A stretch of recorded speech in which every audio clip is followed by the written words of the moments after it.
नमस्कार मित्रों, आज हम प्रेमचंद के पुरुष पात्रों पर बात करेंगे। मित्रों, प्रेमचंद के पात्र इतिहास के विशेष चरित्र होने के साथ साथ तत्कालीन समाज का प्रतिनिधित्व करने वाले हाड़ मांस और धड़कते दिल एवं सद्गुणों दुर्गुणों से भरे हमारे सामने से गुजरते चरित्र हैं। उनके पात्रों को समझने का अर्थ है तत्कालीन समाज के विविध पहलुओं के प्रति अपनी समझ विकसित करना। इसी प्रकार पात्रों की रचना की पृष्ठभूमि जानने समझने के लिए औपनिवेशिक भारत के बाह्य एवं आंतरिक उद्वेलन और जातीय, सामाजिक और राष्ट्रीय विद्रोह को समझना आवश्यक है। सामाजिक वर्ण और वर्ग व्यवस्था में जो दोनों स्तर पर हीन हैं, शोषित हैं, युगों से जिनको कुचला जा रहा है, वे प्रेमचंद की चिंता और चिंतन के केंद्र में हैं। किसान, मजदूर, स्त्री और अस्पृश्य जातियों के वे अनदेखे लोग जो तथाकथित सभ्य समाज को अपनी सेवा से रहने और जीने के योग्य बनाते हैं, केंद्रीय पात्र के रूप में उनकी रचनाओं में जगह पाते हैं। इसके साथ ही पारिवारिक, सामाजिक व संवेदनशील संबंधों के मनोविज्ञान की तह खोलते पात्रों का एक बड़ा समूह है। प्रेमचंद का आविर्भाव उस काल में हुआ जब देश राजनीतिक हलचलों, स्वतंत्रता आंदोलनों, अंग्रेजी सत्ता की क्रूरता के साथ ही भारतीय जमींदारों, अफसरों, महाजनी सभ्यता के पोषकों, चाटुकारों, मुखबिरों और स्वार्थी दलालों से भरा कराह रहा था। अलग अलग मोड़ पर अलग अलग रूप से कुशासन का विभत्स रूप दिख रहा था।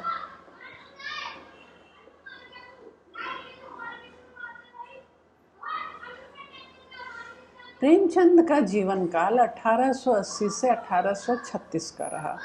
यह काल कई मायनों में संक्रांत काल तो था ही, नवजागरण का काल भी था और कोई भी संवेदनशील व्यक्ति अपने समय के चौतरफे प्रभाव से बच नहीं सकता।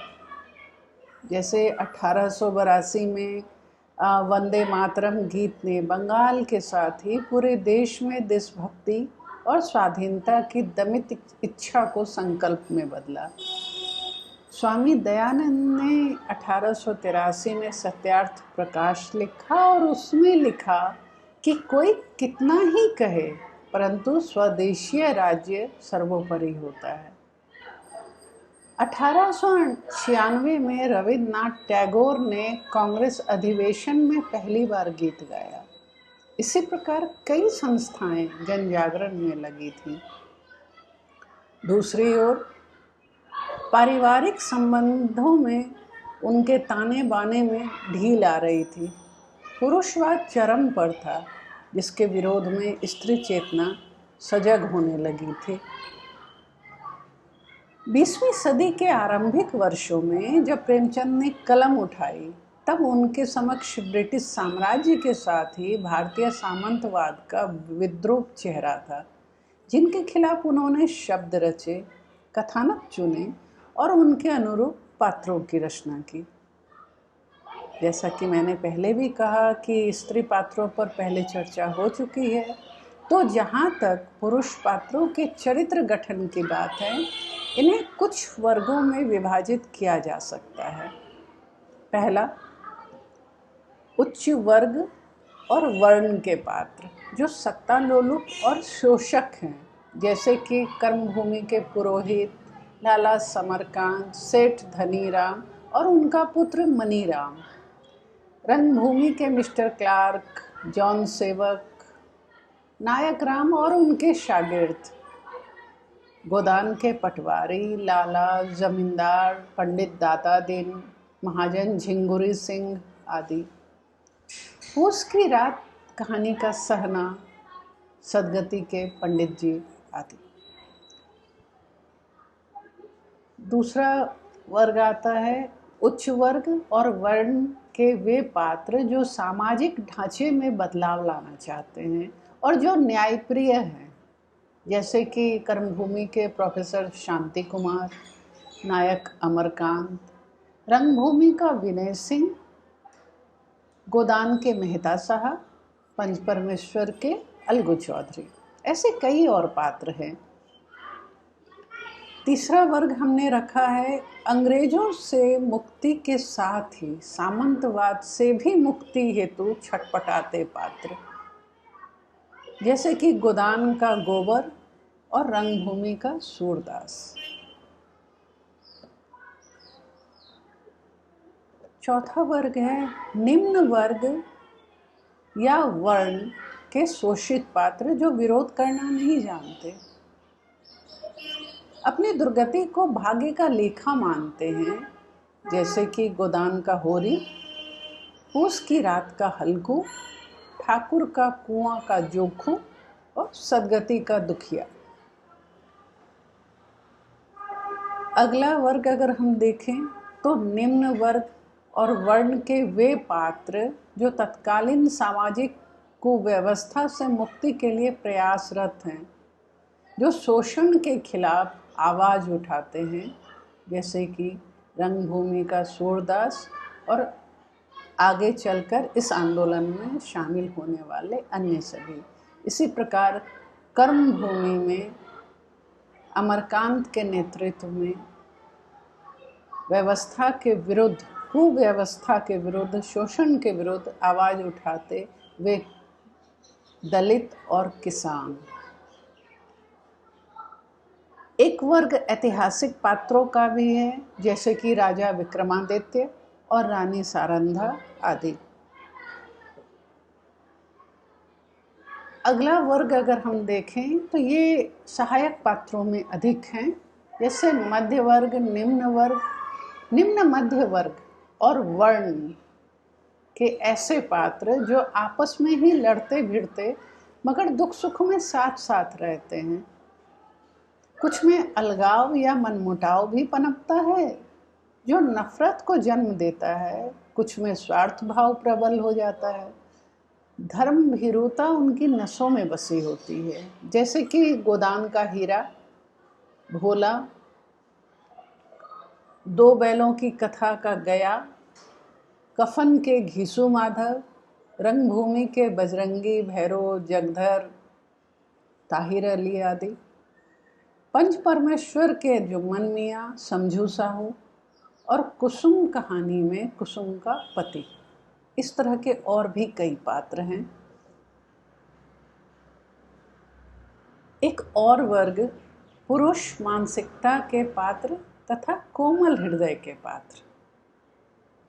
रंगभूमि के प्रभु सेवक, कोमल हृदय के पात्र। शुद्रा के मंगरू और अंग्रेज एजेंट। इसी तरह वेश्या के सिंगार सिंह और दया कृष्ण और बालक का नायक गंगू। दो बैलों की कथा का नायक, नायक तो नहीं कह सकते लेकिन मुख्य पात्र ही हैं, झोरी।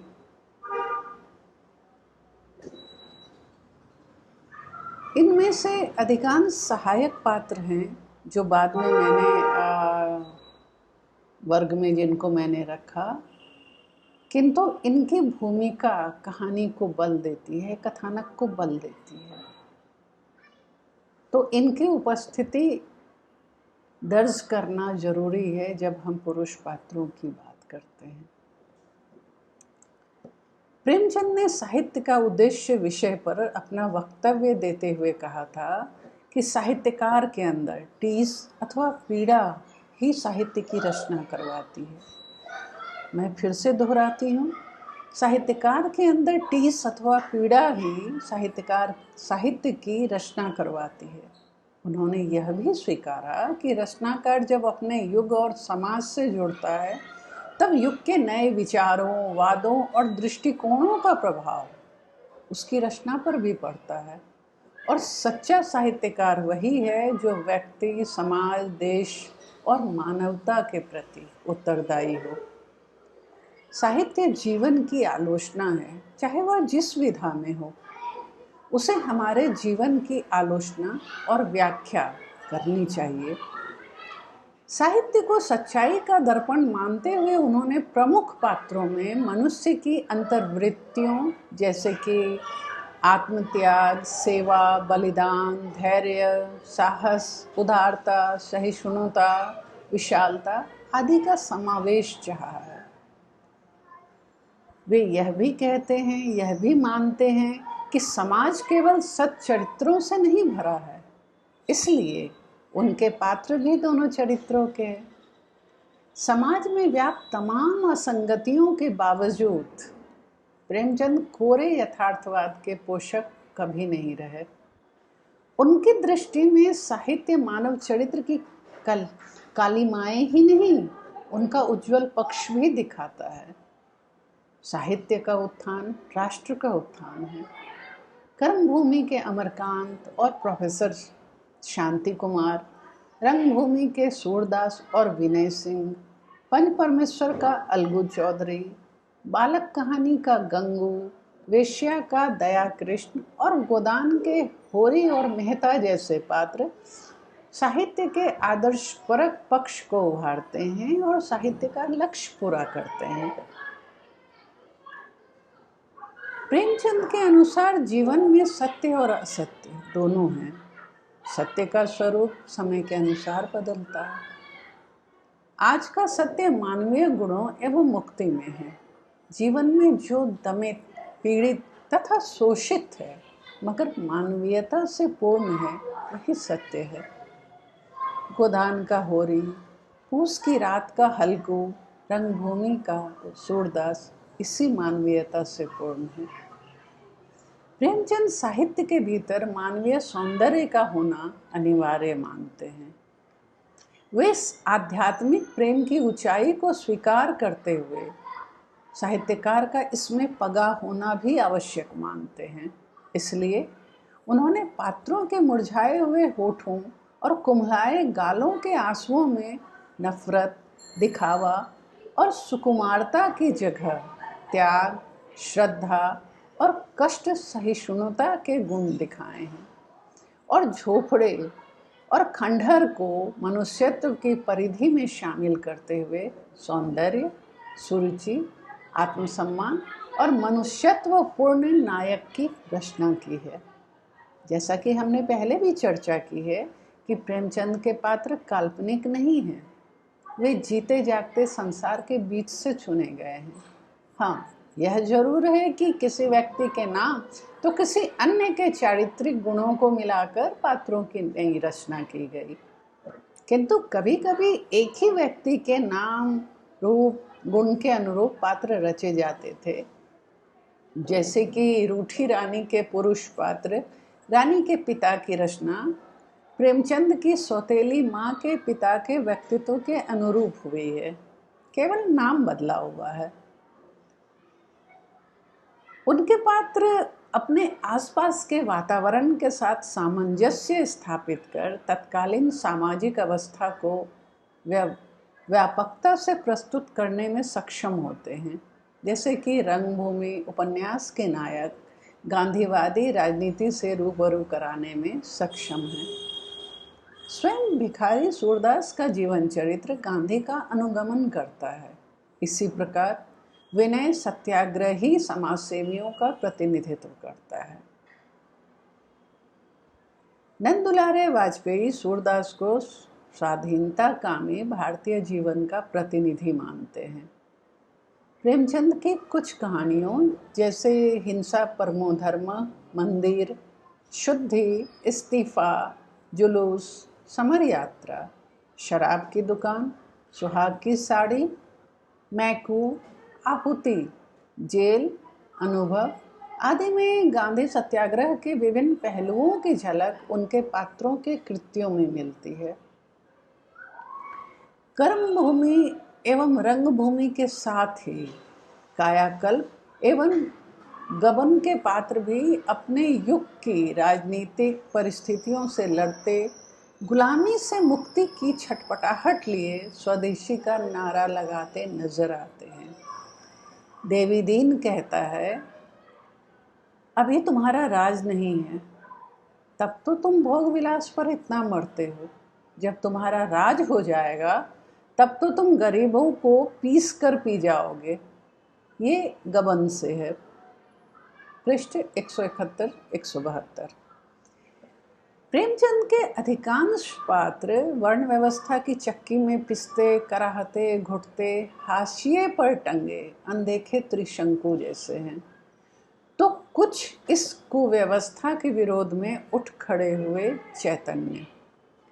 हाशिए पर झूलता लोक प्रेमचंद की कहानियों एवं उपन्यासों को केंद्रीय पात्र देता है।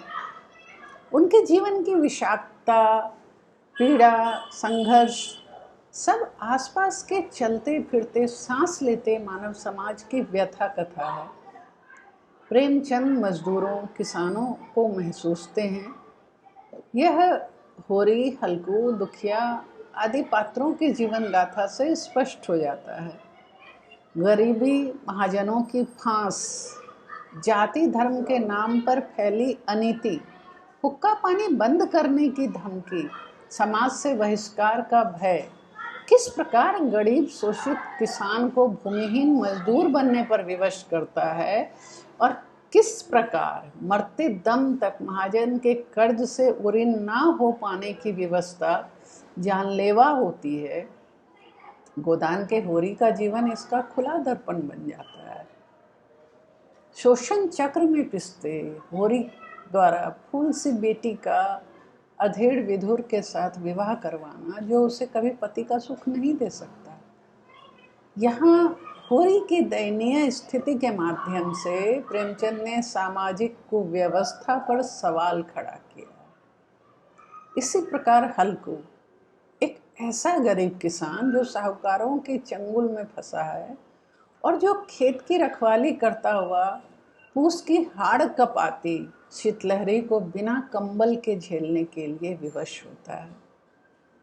लेनदार सहना को कंबल के लिए जुगा कर रखे रुपये देते समय वह पत्नी से कहता है, मर मर कर काम करो, उपज हो तो बाकी दे दो, चलो छुट्टी हुई, बाकी चुकाने के लिए तो हमारा जन्म हुआ है। अब इस वाक्य में कितनी पीड़ा है, एक किसान की पीड़ा।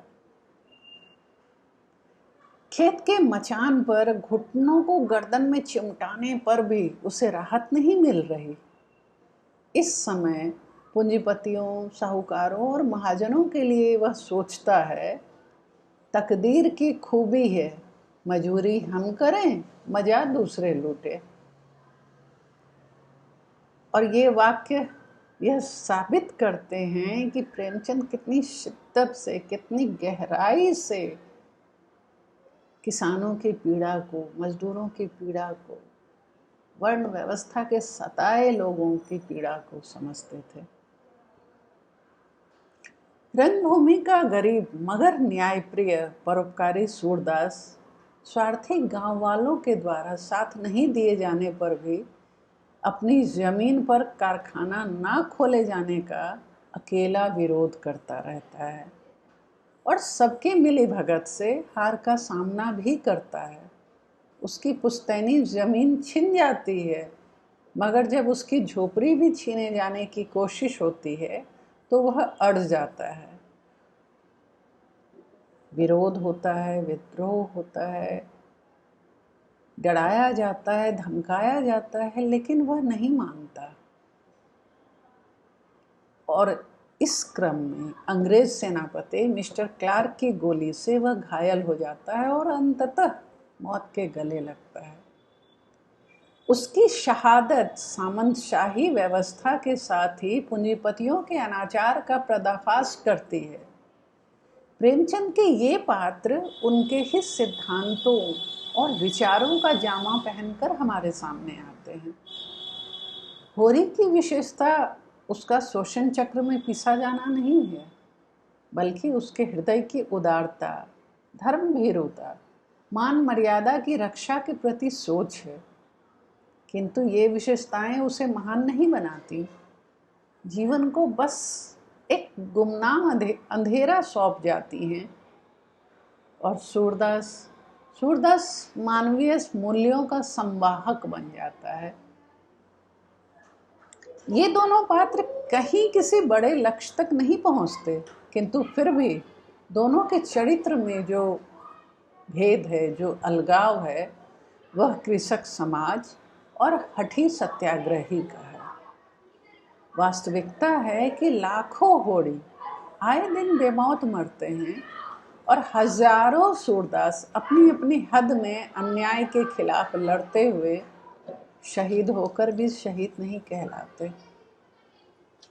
उपन्यास का नायक सूरदास गांधी के जीवन का अनुगामी प्रतीत होता है, किंतु उसका प्रतिकार तब तक गांव वालों की सोई चेतना नहीं जगाता, कोई वैचारिक बदलाव नहीं लाता, जब तक अंग्रेज सरकार के पिट्ठू पूरे गांव को खाली कराने का निर्णय नहीं सुनाते। जिद्दी सूरदास अपनी झोपड़ी से बेदखल होना नहीं स्वीकारता है और अंततः गोली का शिकार होता है। मुआवजे के लालच में गांव वाले तैयार भी हो जाते हैं। कोई सत्ता से लगना नहीं चाहता, लड़ना नहीं चाहता, विद्रोह नहीं करना चाहता, लेकिन जब बिना मुआवजा के उनको बेदखल किया जाता है तो इस घोषणा के बाद बिना मुआवजा पाए बेदखल किए जा रहे गांव वालों की चेतना जगती है। सूरदास जाते जाते अलख जगा जाता है। भिखारी, अपंग, दृष्टिहीन, सूरदास उदारता, धैर्य, सच और उस पर टिके रहने के साहस और नारी के प्रति सम्मान व प्रत्येक जाति के प्रति प्रेम से भरा विनम्र, शीलवान और सहानुभूति के अगाध भंडार के रूप में याद किया जाता है। ये चारित्रिक गुण उसे महान बना जाते हैं। पलायनवादी गोबर ग्रामीण समाज के उस युवा वर्ग का प्रतिनिधित्व करता है जो गांव के भीतर धर्म और जाति के नाम पर फैले दलदल में धंसने से बचने और महाजनों की भेंट चढ़ती साल भर की मेहनत और उसके ऊपर भी कभी न खत्म होने वाले कर्ज के मकड़ जाल से खुद को मुक्त करने की चाह रखता हुआ शहर की ओर रुख करता है और चाहता है कि मेहनत मजूरी के बाद 2 रोटी सुकून की मिले, गला कर्ज के फंदे में कसा न जाए।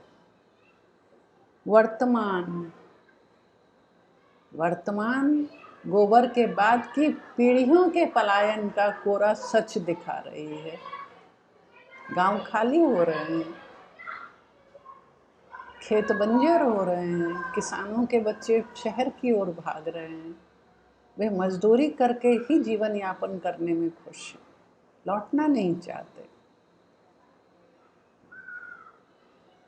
गरीबी और छुआछूत के नाम पर सामाजिक भेदभाव किस प्रकार मानव को कीड़ों मकोड़ों सी जिंदगी जीने पर विवश करता है, किस प्रकार तथाकथित उच्च वर्णीय समाज मानवता का गला घोंट शोषण के चरम को छूता हुआ भी पूज्य बना रहता है, इसका बेहतरीन उदाहरण सदगति के दुखिया और पंडित पंडिताइन के चरित्र में मिलता है।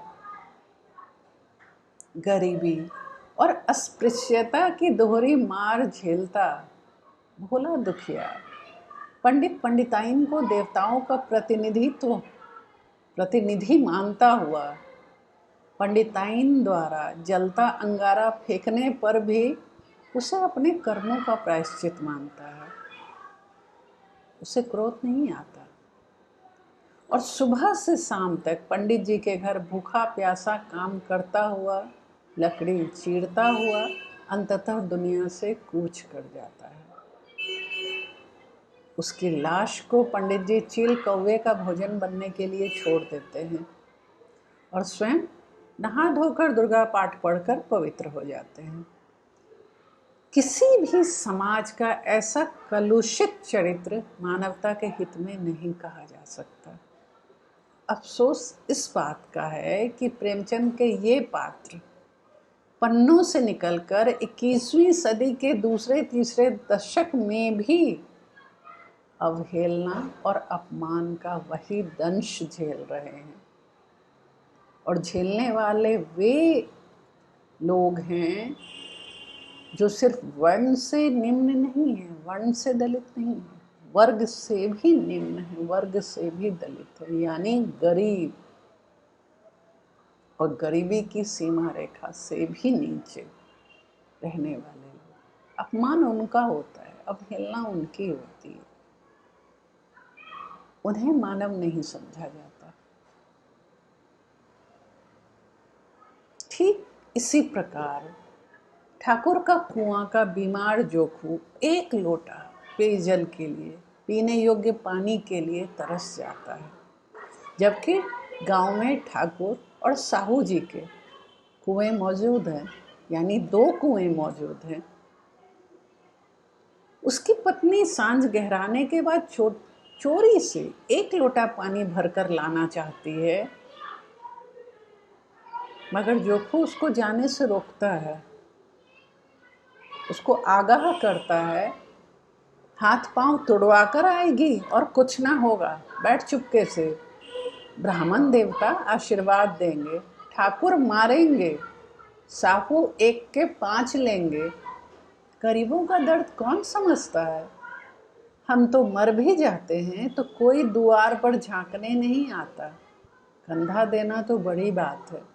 ऐसे लोग कुएं से पानी भरने देंगे?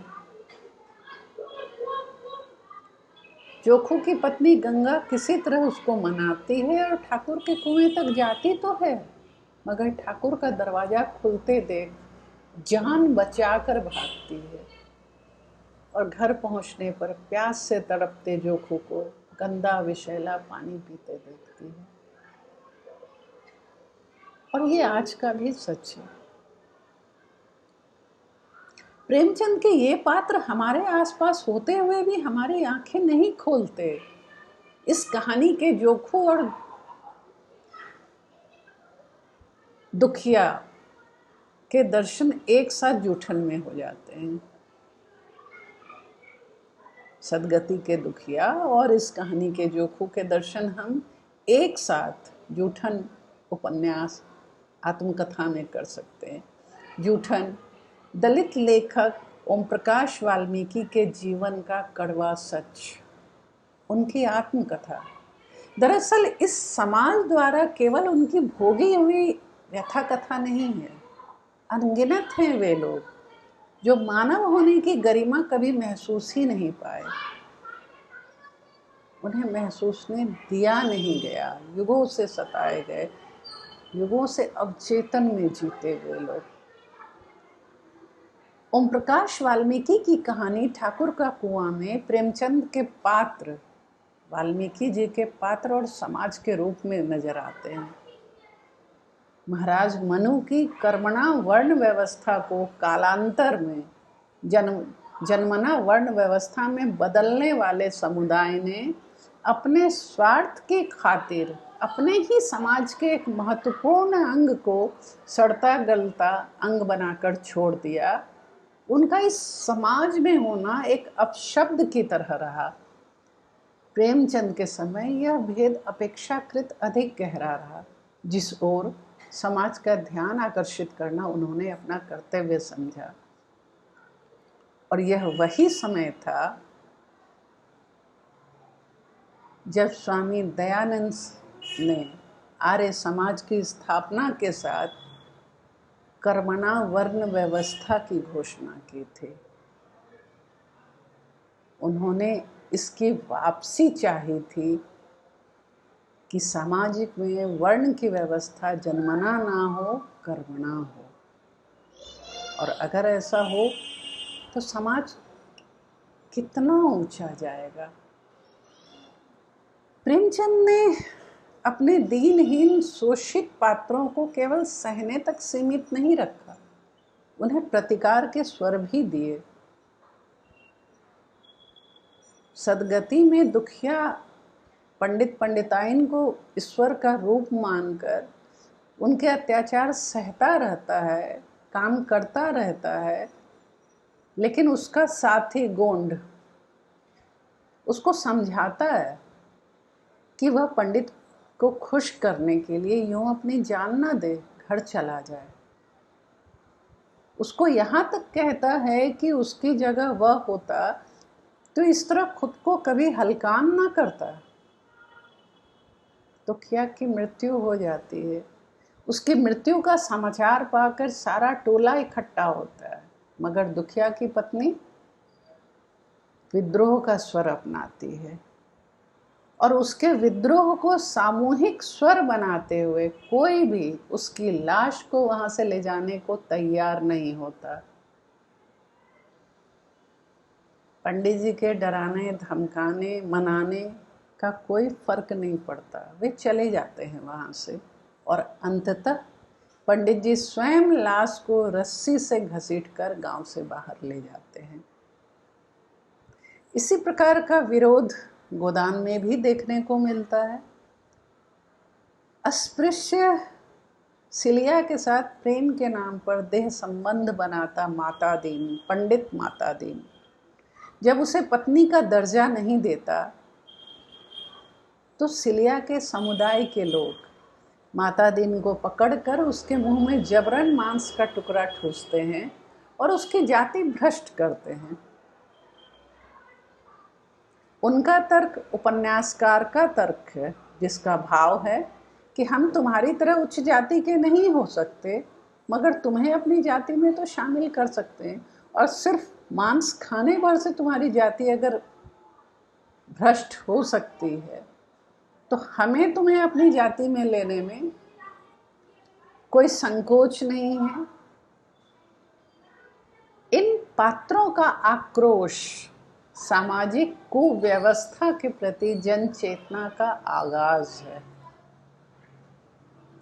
प्रेमचंद के वे पात्र जो सामाजिक कुव्यवस्था में बदलाव लाना चाहते हैं, शोषण सहते मानव की चेतना को झकझोरते नजर आते हैं।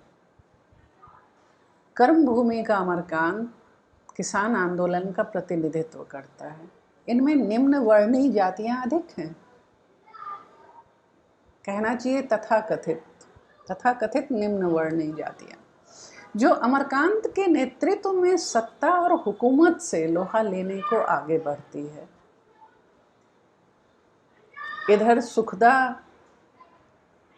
भी अपने दलित भाइयों के साथ संग्राम में शामिल है। धीरे धीरे वह एक शहर का संग्राम नहीं रहता, राष्ट्रीय संग्राम बन जाता है। बेटे बहू का त्याग देखकर लाला समरकांत के भीतर भी देश के प्रति समर्पण की चेतना जगती है और वे भी राष्ट्रव्यापी आंदोलन का हिस्सा बन जाते हैं। प्रोफेसर शांति कुमार आरंभ से अंत तक निम्न वर्ण और निम्न वर्ग के हक की लड़ाई लड़ते नजर आते हैं। देश को अंग्रेजों से और समाज को असमानता व जातिगत दुर्व्यवस्था से मुक्ति के लिए संघर्ष करते नजर आते हैं। रंगभूमि का विनय सिंह देश की आन के लिए संघर्षरत रहता है। वह ग्रामीणों में पूंजीपतियों के लाभ के लिए अपनी जमीन छीने जाने का विरोध करने, आंदोलन करने योग्य साहस भरता है। जब सूरदास को गोली लगती है और यह देखकर ग्रामीण उसे धिक्कारते हैं,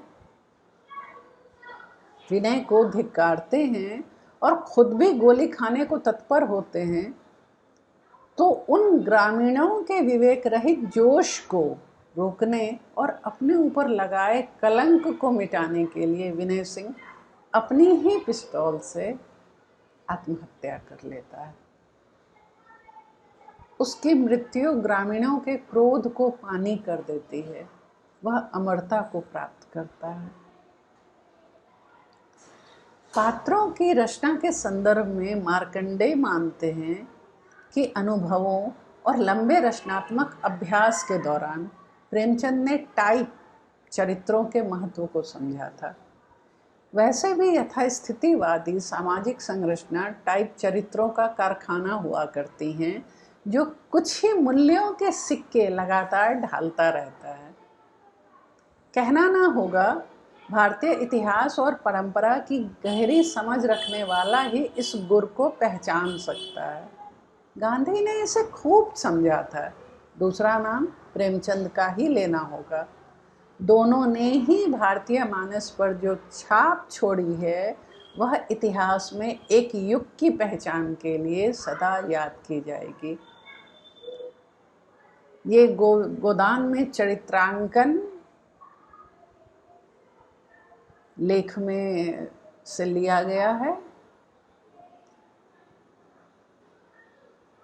प्रेमचंद ने स्त्री को सदैव ऊंचा दर्जा दिया।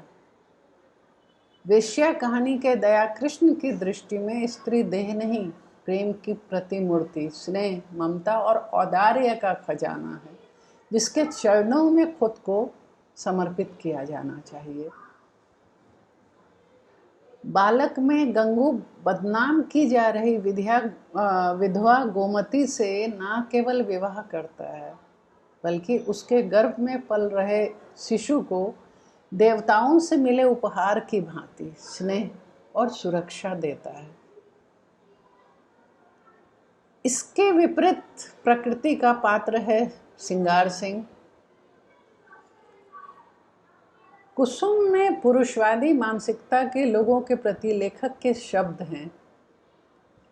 अगर पुरुष स्त्री का मोहताज नहीं तो स्त्री भी पुरुष की मोहताज क्यों है? ईश्वर ने पुरुष को 2 हाथ दिए हैं, तो क्या स्त्री को उससे वंचित रखा है? पुरुष के पास बुद्धि है तो क्या स्त्री अबोध है? इसी नम्रता ने तो मर्दों का दिमाग आसमान पर पहुंचा दिया। पुरुष रूठ गया तो स्त्री के लिए मानो प्रलय आ गया। मैं तो समझता हूँ कुसुम नहीं, उसका अभागा पति ही दया के योग्य है, जो कुसुम जैसी स्त्री की कद्र नहीं कर सकता। सार रूप में कहा जा सकता है कि प्रेमचंद के पात्र जीवन के प्रत्येक अंतर्बाह्य क्षेत्र में अपनी उपस्थिति दर्ज करते हुए समाज के यथार्थ से पाठक को रूबरू कराने और अपने माध्यम से विविध सरोकारों पर चिंतन मनन ही नहीं, निदान हेतु सजग सचेत होने का दायित्व सौंपते हैं। ये पात्र कहानी और उपन्यास सम्राट एवं कलम के इस सिपाही के उद्देश्यों को पूर्ण करने में सक्षम है। प्रेमचंद ने पात्रों को जीवंत बनाया और उनके पात्रों ने उन्हें युगांतरकारी लेखक। आज की चर्चा यहीं समाप्त करती हूँ। फिर अगली बार नए विषय के साथ, तब तक के लिए